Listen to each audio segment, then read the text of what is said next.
আগামী 12 ও 13 সেপ্টেম্বর ভারতের নতুন দিল্লিতে অনুষ্ঠিত হতে যাওয়া 18তম ব্রিক্স শীর্ষ সম্মেলনে বিশেষ অতিথি হিসেবে যোগ দিতে বাংলাদেশের প্রধানমন্ত্রী তারেক রহমানকে আনুষ্ঠানিকভাবে আমন্ত্রণ জানিয়েছেন ভারতের প্রধানমন্ত্রী নরেন্দ্র মোদী। গত 23 জুলাই বৃহস্পতিবার বিকেলে পররাষ্ট্র প্রতিমন্ত্রী শামা উবায়েদ ইসলাম এক সংবাদ সম্মেলনে ভারতের পক্ষ থেকে এই আমন্ত্রণপত্র পাওয়ার বিষয়টি নিশ্চিত করেন। তিনি জানান, আমন্ত্রণ পত্রটি ইতোমধ্যে প্রধানমন্ত্রীর কার্যালয়ে পাঠানো হয়েছে। বাংলাদেশ 11 সদস্যের ব্রিক্স জোটের পূর্ণাঙ্গ সদস্য বা পর্যবেক্ষক দেশ নয়। তারপরও আয়োজক দেশ হিসেবে ভারত বাংলাদেশকে বিশেষ অতিথি হিসেবে এই শীর্ষ সম্মেলনে অংশ নেওয়ার আমন্ত্রণ জানিয়েছেন।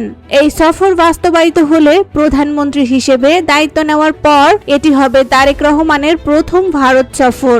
একই সঙ্গে ভারতের প্রধানমন্ত্রী নরেন্দ্র মোদী ও বাংলাদেশের প্রধানমন্ত্রী তারেক রহমানের মধ্যে প্রথম দ্বিপাক্ষিক বৈঠক হওয়ার জোরালো সম্ভাবনা রয়েছে।